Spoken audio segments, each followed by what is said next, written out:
Where is the curvature? Where? No curvature.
La teoría de la Tierra plana estaba en mi mente cuando en un día inusualmente claro se podía ver la isla de Santa Catalina desde la orilla costera de Nuevo Puerto, California. Usando una mapa de Google tomé la medida de la distancia entre la isla y la costa. La isla medía 34 millas de la costa. Mi cámara estaba puesta a 2,5 pies de por encima de la tierra. Podía ver con mis ojos que la isla estaba cortada en 2 puertos con un istmo por en medio. Conforme con un sitio se supone que el globo terráqueo curva cada 8 pulgadas cuadrados por milla. Esto haría la distancia que estamos mirando desde la orilla costero, unos 700 pies. Me puse a pensar, ¿sería correcto la información de Google Earth? La estimación de elevación que vemos al lado izquierdo mide 1105 pies de altura. Con esta matemáticas, incluso con la medida de la curva de la Tierra, ¿no debemos ser capaces de ver esta parte de la isla? ¿Y cuánto del pico hacia el lado derecho, que Google Maps dice tiene una elevación de 1200 pies, deberíamos ser capaces de ver? ¿Casi toda la isla? Si miras la parte inferior, hay una joroba que se estima que tiene por Google Earth 800 pies de altura. Se puede ver mucho más abajo de la montaña, más que 800 pies. Casi podemos ver toda la isla hasta el nivel del mar. Si la curvatura se supone que es 700 pies, ¿por qué es posible que podemos ver una montaña de 800 pies y muy por encima del agua?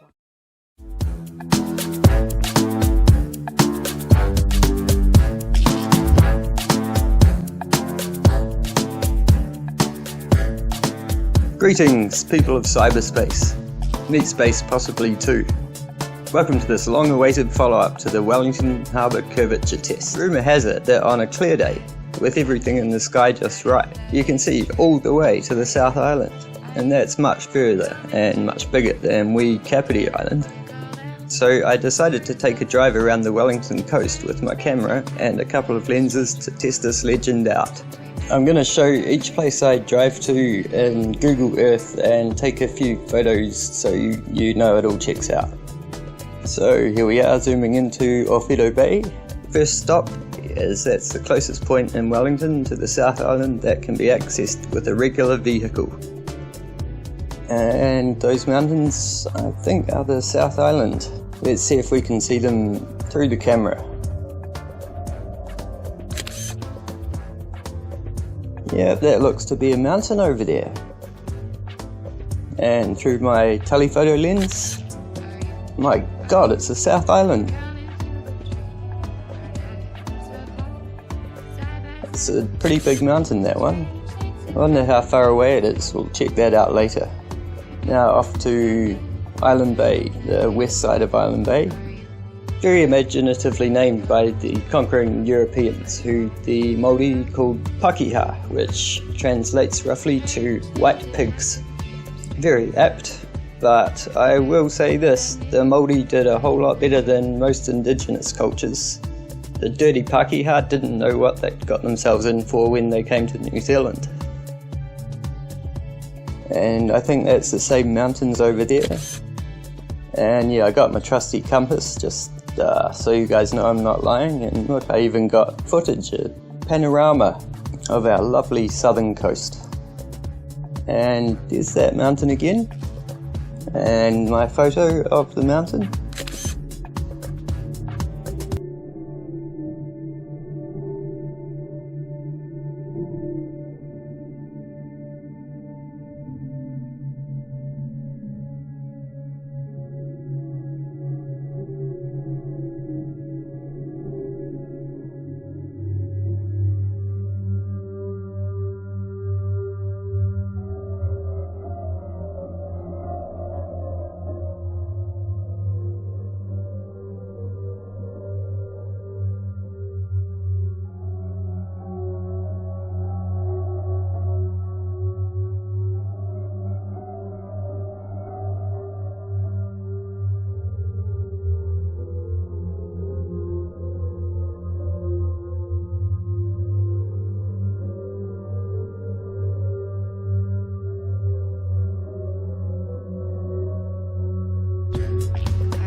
And off we go to the east side of Island Bay.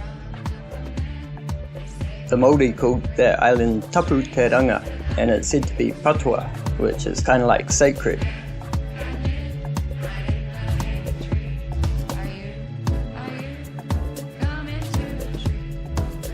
Okay, that looks to be those same mountains again, and it's my picture of them. A scenic spot, Island Bay, and it's the ferry going to the South Island.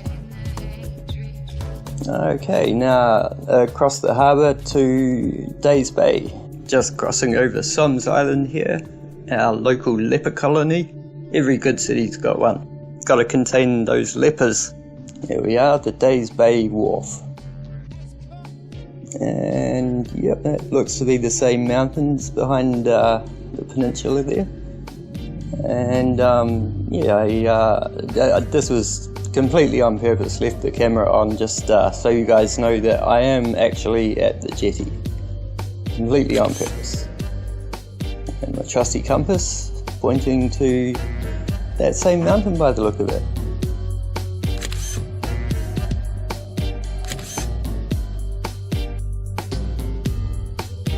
Let's go check out these mountains. Okay, zooming out and over the South Island. They're a bit further away than I thought. Yeah, that's quite a distance. That's 93 and 81 miles. I had no idea they were that far. Okay, I found this on the web. It's to help measure curvature, and it takes into account the height above sea level that you're measuring from. As you can see, 12 feet, that corresponds to the height on the jetty that I took these photos. Wow, so from the Days Bay Wharf, undercoat should be obscured up to 1604 meters, so that only leaves 1,000 meters that we should be seeing, but it seems we can see pretty much all the way down to sea level. That's a whole mile which should be obscured by the horizon. I don't think we're seeing that. Let's go back to those first shots we took at Orfido Bay, because one of those has got a perfect profile, missing the mountain to the right a little bit, but we should be able to figure out what's what. Check this out. I'll end the video with this. Make up your own mind.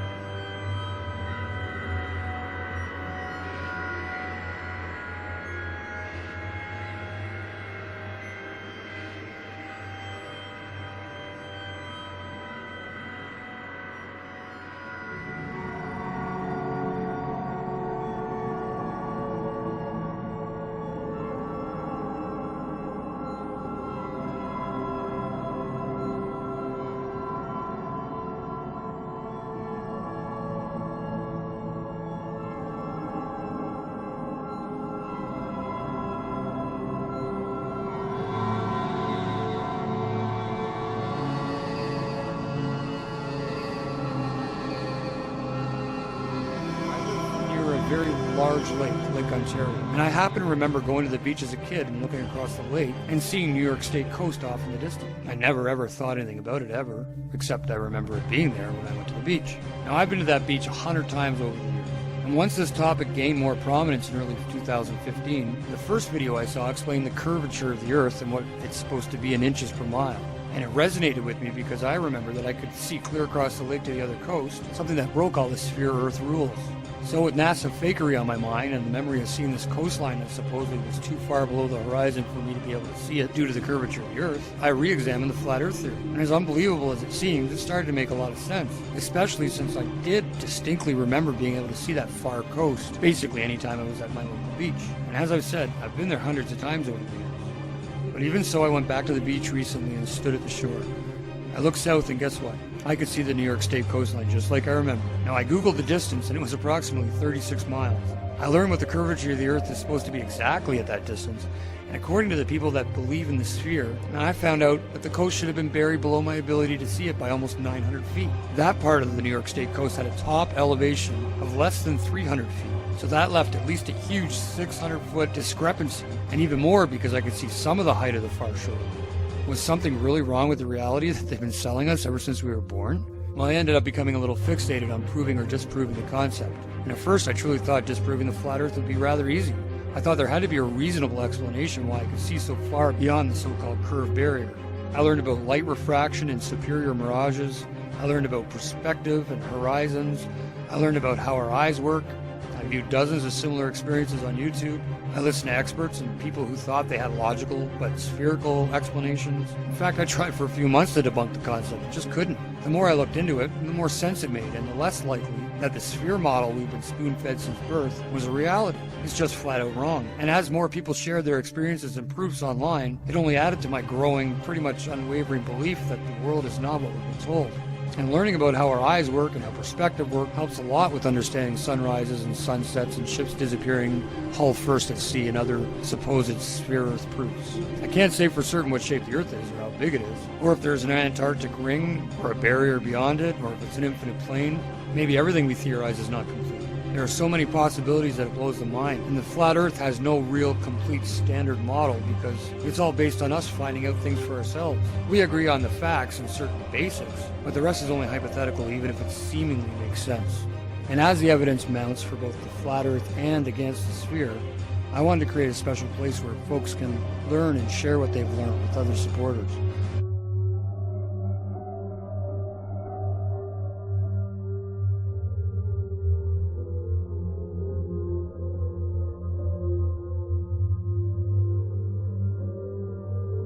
Differences of opinion are certainly going to come forth and should be expressed openly.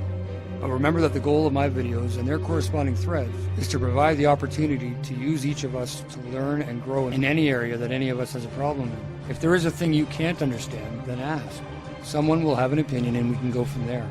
If you have a point to make against what is considered an accepted flat Earth fact, please provide any relevant links or supporting proofs or videos. I am currently under the impression that the entire space program, even the low Earth orbit, and all that is there, is really just a sleight-of-hand trick by a group of illusionists that have swindled the public, the governments of the world, the media, and us into believing a lie. Everybody, a small group of corporations and cabals have almost complete control over the entire financial, educational, high-level governmental and media systems, leaving it up to real armchair scientists and normal people that can critically think and recreate experiments themselves to independently prove or disprove any accepted line of thought about our reality.